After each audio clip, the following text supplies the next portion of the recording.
أما بعد فأعوذ بالله من الشيطان الرجيم بسم الله الرحمن الرحيم فأما اليتيم فلا تقهر صدق اللہ العظیم. سامعین، آج ہماری سورہ الضحیٰ کی آیت مبارکہ نمبر 9 کی تلاوت و ترجمہ کا شرف نصیب ہوا. ہماری گفتگو چل رہی تھی وَوَجَدَكَ ضَالًّا فَهَدَىٰ کے حوالے سے. اس پہ تفصیلاً ہم نے بات کی. قلت کے پیش نظر اگلی آیت مبارکہ رہ گئی تھی. وَوَجَدَكَ عَائِلًا فَأَغْنَىٰ. پہلے اس کی جانب بڑھتے ہیں. رب ذوالجلال نے فرمایا کہ اے محبوب صلی اللہ علیہ وآلہ وسلم، ہم نے آپ کے چاہنے والے بہت کثیر پائے تو آپ کو ہم نے خوب بے نیاز اور غنی کر دیا. اب اس کے بہت سے معنی کیے گئے اور مختلف تفاسیر کی گئی. ایک تفسیر یہ کی گئی کہ اللہ تعالیٰ نے اپنے نبی پاک صلی اللہ علیہ وآلہ وسلم کو ظاہری طور پر دنیا کے اندر مال و اسباب میں نسبتاً کم پایا تو حضرت سیدہ خدیجہ رضی اللہ تعالی عنہا کی صورت میں اللہ کے نبی کو اللہ تعالیٰ نے ظاہری مال و اسباب سے بہت نوازا.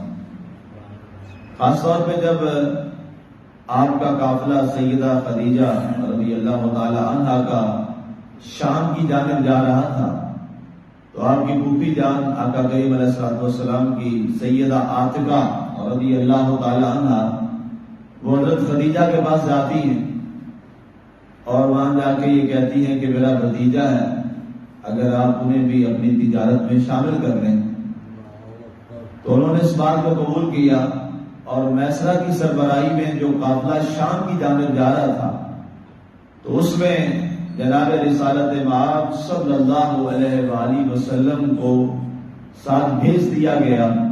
تو اس دوران جو بہت زیادہ نفع اور مال و اسباب آئے تو بعض نے کہا کہ اس سے مراد یہ ہے کہ ظاہری مال و اسباب جو تھے وہ کم ہوئے تو اللہ تعالیٰ نے اس مال تجارت کے ذریعے آپ کو غنی فرما دیا. اور دوسرا یہ ہے کہ اللہ تعالیٰ نے آپ کو دنیا ظاہری طور پہ فاقے کا عالم ہے، گھر میں کئی دن تک چولہا نہیں جلتا.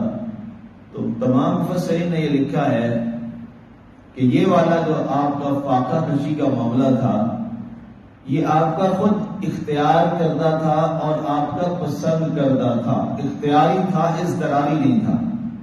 اصطلاح مفسرین میں یہ لفظ استعمال ہوتے ہیں اختیاری اور اضطراری. اختیاری ہوتا ہے جب آپ کام کوئی عمل خود اپنے اوپر لاگو کر لیں. اضطراری ہوتا ہے کہ آپ وہ کام مجبوری سے کریں. دونوں میں بہت فرق ہے. اختیاری وہ ہے جو آپ کی ثواب دید ہے اور آپ نے پسند کیا ہے اور آپ اس کو سر انجام دے رہے ہیں. اضطراری یہ ہے کہ آپ کی مجبوری ہے، آپ نے وہ کرنا ہی کرنا ہے. تو اب یہ جو فقر نبوی صلی اللہ علیہ وسلم ہے یہ اضطراری نہیں تھا کہ آپ مجبور تھے کہ اللہ نے آپ کو ایسا کر دیا، نہیں، بلکہ یہ آپ کا اختیاری تھا کہ آپ نے اس فقر کو اختیار کیا.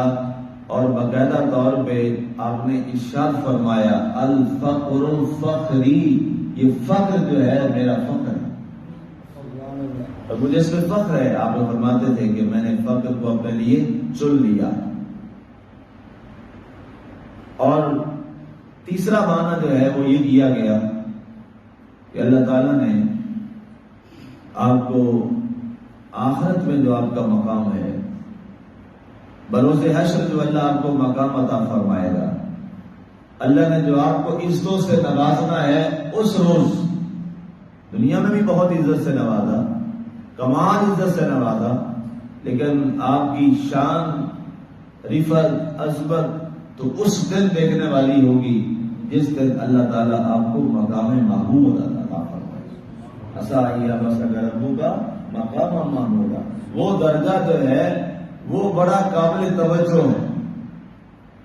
تو وہ شام جب آپ کو دکھائی گئی پہلے ہی، تو اس کے بعد آپ نے فرمایا کہ میں ایسا بے نیاز ہو گیا دنیا کی بات سے، اور ایسا مستغنی ہو گیا کہ کبھی دنیا کی بات میرے سامنے آئی ہی نہیں تھی، ہر لمحہ میری نظر میں وہ یوم آخرت رہا کرتا تھا۔ تو اس بنیاد پہ فرمایا گیا وَوَجَدَكَ عَائِلًا فَأَغْنَىٰ، اے محبوب صلی اللہ علیہ وسلم، آپ کے چاہنے والے بہت کثیر ہوئے، آپ کی عزت آپ نے دنیا میں بہت کر دی، اور آپ کے دین پر چلنے والوں کی دڑا دڑ تعداد بڑھنے لگی، اور بہت تھوڑے سے قلیل عرصے میں انبیاء کرام میں سے سب سے کم ترین جو عرصہ ہے وہ آپ کے اور میرے نبی حضرت سیدنا محمد رسول اللہ صلی اللہ علیہ وآلہ وسلم، صرف 23 سال اعلان نبوت سے وصال تک جو ہے وہ صرف 23 سال بنتے۔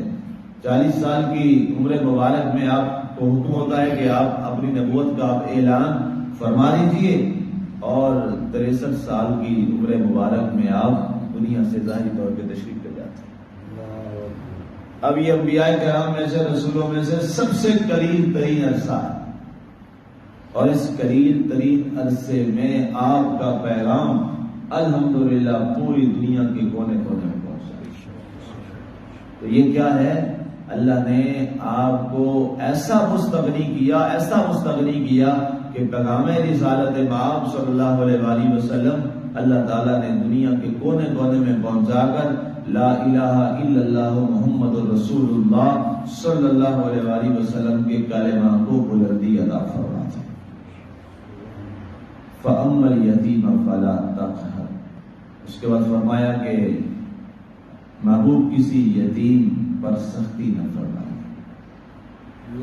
اور ظاہری طور پہ تو یہ پیغام اور خطاب اللہ کے نبی صلی اللہ علیہ وسلم کو ہے، لیکن آپ جانتے ہیں کہ اللہ کے نبی تو یتیموں سے اتنی محبت کرتے تھے کہ دنیا ایسی مثال دینے سے آپ کی اتنی محبت تھی یتیموں سے، غریبوں سے، ناداروں سے، فقراء سے، کہ دنیا ایسی مثال پیش کر ہی نہیں سکتی۔ یہ حقیقتاً آقا کریم علیہ الصلوۃ والسلام کو خطاب کر کے ہمیں بتایا جا رہا ہے کہ اے قرآن پڑھنے والوں، اے مسلمانوں، کبھی بھی کسی یتیم پر سختی مت کیجیے گا۔ یتیم کے بارے میں خیال کرنے پر بے شمار احادیث مبارکہ ہے، اسلام کا بہت بڑا ذخیرہ ہے اس پر۔ اللہ کے نبی صلی اللہ علیہ وسلم نے فرمایا آنا وکافل الیتیم فی الجنۃ ہکذا۔ آپ علیہ السلام فرماتے ہیں کہ یتیم کی کفالت کرنے والا قیامت والے دن میرے ساتھ جنت میں ایسے ہوگا جیسے دو انگلیاں اکٹھی ہو۔ مزید حضرت انس سے روایت ہے، اللہ کے نبی صلی اللہ علیہ وسلم نے فرمایا اللہ کے ہاں وہ گھر بڑا برکت والا ہے جس گھر میں کسی یتیم کی کفالت کی جاتی ہے۔ اللہ کے نبی صلی اللہ علیہ وسلم نے فرمایا جب کوئی شخص کسی یتیم کے ساتھ نعوذ باللہ زیادتی کرتا ہے اور اس کا ایک آنسو گرتا ہے تو فرمایا اس کا آنسو اللہ کے دونوں ہاتھوں کے درمیان میں گرتا ہے۔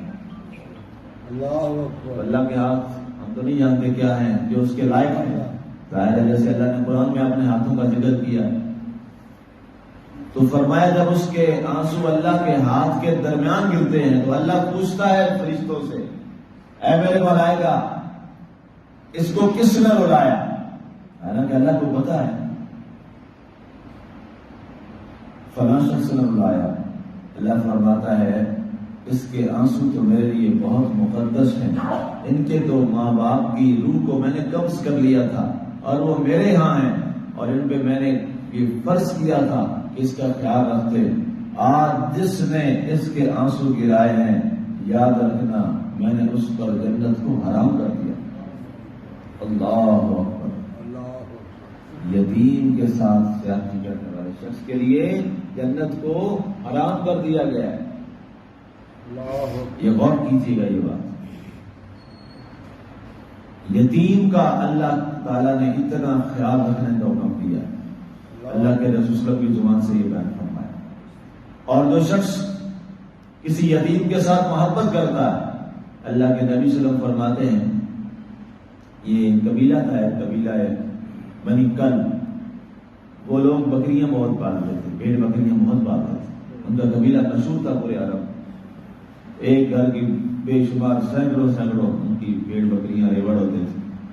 تو اللہ کے نبی صلی اللہ علیہ وسلم نے فرمایا کہ جب کوئی شخص کسی یتیم کے سر پہ دست شفقت رکھتا ہے تو اللہ تعالیٰ بنی کلب کی بکریوں کے بالوں کے برابر اسے نیکی عطا فرماتا ہے اور تمہیں اس کے گناہ معاف فرما دیتا ہے. اب ایک ریوڑ کی بکریوں کے بال گنے جا سکتے ہیں؟ پاسبل ہی نہیں، ممکن ہی نہیں ہے. تو یہ مقصد کیا ہے کہ اللہ اس سے اتنا خوش ہوتا ہے، اتنا خوش ہوتا ہے کہ جو یتیم کے سر پہ دست شفقت رکھتا ہے، محبت کرتا ہے، اس کا خیال رکھتا ہے، تو اللہ تعالیٰ بے شمار اسے نیکیاں عطا فرماتا ہے جو بتا گن بھی نہیں سکتا، اور اس کے گناہوں کو معاف کر دیتا ہے. تو اس لیے اس معاشرے میں یتیم کے ساتھ بھی بہت ظلم ہوتا ہے. یتیم کا سگے چاچے ہی کھا جاتے ہیں. بے شمار مثالیں ہمارے سامنے، لوگ ہمارے پاس آتے ہیں، ہمیں پتہ ہے، معلوم ہے، سگا تایا ہی کھا جاتا ہے. یاد رکھیے گا، آج اگر جس کا حصہ آپ کھا رہے ہیں اس کے گھر میں سے حصہ تھا، اس کا پلاٹ کا حصہ تھا، اگر وہ آپ کا بھائی دنیا سے کوئی پلاٹ یا گھر اپنے ساتھ لے گیا ہے، پراپرٹی ساتھ لے گیا ہے، تو ٹھیک ہے، آپ اس حق کھا لیں اپنے یتیم بھتیجے یا بھانجے کا یا جو بھی ہے. اور اگر وہ بھی خالی ہاتھ گیا ہے اور اس کے کفن میں جیب کوئی نہیں تھی تو کل جانا خالی ہاتھ آپ نے بھی. یار چیز یہی رہ جائے گی، لیکن وہ گناہ آپ کے سر کھڑا ہے، گناہ آپ کے سر کھڑا ہے، اس کا جواب آپ نے دینا ہے. کل آپ کی اولاد کے لیے آپ نے وہ سوچا یا اولاد کے لیے کیا، قبر میں اولاد تو آپ کے ساتھ نہیں جائے. اللہ کے نبی صلی اللہ علیہ وسلم فرماتے ہیں سارے رشتہ دار، دوست، احباب، بہن، بھائی، باپ صرف قبر تک پہنچتے ہیں. قبر کے اندر انسان کا صرف عمل جاتا ہے، اچھا یا برا. بس سبحان اللہ. کبھی کسی نے دیکھا کسی کو بیٹا کتنی اولاد عزیز ہوتی ہے، کبھی کوئی باپ بھی اپنے بیٹے کی قبر میں گیا؟ ماں باپ بڑے عزیز ہوتے ہیں، کبھی کوئی بیٹا باپ اور ماں کی قبر میں اترا؟ نہیں اترتا، کوئی نہیں جاتا. بڑا دوست، بھائی جو جدا نہیں ہو سکتے تھے، کبھی کوئی قبر میں اترا اس کے ساتھ؟ نہیں اترتا. قبر میں انسان کے ساتھ صرف اترتا ہے تو اس کا عمل اترتا ہے، عمل ہی ساتھ جاتا ہے، وہ چاہے اچھا ہے یا چاہے برا. ظاہر ہے اگر برا ہوگا تو اس کے لیے بھی بیان کر دیا گیا کیا ہے، اور اگر اچھا عمل ہوگا تو اس کی جزا کیا ہے، قرآن نے وہ بھی بیان فرما دیا. تو اس لیے اپنی زندگی میں ایک تو یہ ضرور کوشش کیجیے، آپ کے دائیں بائیں رشتہ داروں میں بہت سے لوگ ہوتے ہیں جو بیچارے یتیم ہوتے ہیں اور وہ مظلوم بھی ہوتے ہیں، ان کے ساتھ لوگ زیادتی بھی کرتے ہیں. ہر ایک کے خاندان میں یہ معاملے ہوتے ہیں، تو اس میں کم از کم آپ حق کی طرف کھڑے ہو. سبحان اللہ. آپ کم از کم حق بات کرنے والے، اور اس یتیم کو آپ کچھ نہیں دے سکتے، کم از کم اگر آپ کہتے نہیں میرے حالات نہیں ہیں، میں کچھ اس کی مالی معاونت نہیں کر سکتا، چلے نہ کریں. اس زبان سے اس پہ تو کوئی خرچہ نہیں آتا، زبان سے تو آپ محبت اس کو دے سکتے ہیں، اپنے عمل سے اس کو محبت تو دے سکتے ہیں نا، اس کو پیار تو دے سکتے ہیں، اس کے ساتھ حق کے لیے کھڑے تو ہو سکتے ہیں. اس پر تو کوئی پیسہ نہیں لگتا، لیکن لوگ تو یہ بھی نہیں کرتے. یاد رکھیے گا، یتیم کا مال کھانے والا، یتیم کا حق کھانے والا، یتیم کے ساتھ زیادتی کرنے والا، اس وقت تو لوگ یا وہ تگڑا ہوتا ہے جو کھا رہا ہوتا ہے اور اس کا باپ سر پہ نہیں ہوتا، بیچاری بیوہ ہوتی ہے، عورت ہے اس معاشرے میں، اس کے ساتھ جو حال ہے وہ سب جانتے ہیں. وہ بیچاری ابھی تو وہ اپنی عدت میں بھی نہیں ہوتی اور مظالم شروع ہو جاتے ہیں. عورت کیا کرے، وہ تو کچھ بھی نہیں کر سکتی، لیکن یاد رکھیے گا اس کے ساتھ لوگ ہوتے ہیں لیکن یتیم کے ساتھ خود اللہ کی ذات ہوتی ہے، اس کے ساتھ خود اللہ کی ذات ہوتی ہے۔ اور اللہ تعالیٰ کے نبی صلی اللہ علیہ وسلم ایک ہمیشہ دعا فرماتے تھے، اے اللہ قیامت والے دن مجھے نبیوں کی صف سے نہ اٹھا، مجھے مسکینوں اور یتیموں کی صف سے اٹھا۔ اور جس کے ساتھ اللہ ہو جائے اور اللہ کا رسول ہو جائے اس کو پھر اور کیا چاہیے۔ سبحان اللہ۔ اور یہ دولت، یہ دنیا، اس کی بے ثباتی، یہ آپ سب کے سامنے، ہم سب کے سامنے ہے۔ اللہ اکبر۔ کتنے لوگ آئے، کتنے گئے، روزانہ ہم دیکھتے ہیں تنازعات، سب سے زیادہ تنازع زمین کے ہوتے ہیں، جائیداد کے ہوتے ہیں، پراپرٹی کے ہوتے ہیں، اسی پہ بندے کئی قتل ہو جاتے ہیں۔ کل ہی وہ ایک اخبار میں وہ میں خبر پڑھ رہا تھا میری، دو بھائیوں میں زمین کا بھائی سے کتنا قریبی رشتہ ہے، لیکن یہ دولت، یہ مال، یہ بہت بڑی آزمائش ہے۔ دو بھائیوں میں ایک پلاٹ پہ تنازع ہوا، ایک نے دوسرے کو گولی مار دی اور دوسرے کو پولیس آئی اور لے گئی اور اس پہ 302 کا مقدمہ درج ہو گیا اور اس کے لیے پھانسی کی سزا ہو گئی۔ دونوں دنیا سے گئے، زمین پہ۔ ایسا ہی ہوتا ہے نا جی، ظاہر ہے جس سامنے پتہ ہے جس نے قتل کر دیا تو اس کی سزا تو پھانسی ہونی، وہ گولی سے گیا، یہ پھانسی سے گیا اور زمین وہیں کی وہیں پڑی۔ سبحان اللہ۔ بس یہ چیز ہے سوچنے والی۔ اللہ ہمیں ایسے فطروں سے محفوظ رکھے، اللہ ہمیں ایسی حوث سے محفوظ رکھے اور ہمیں عقل و شعور عطا فرمائے۔ آمین و معالینا الی البلاغ۔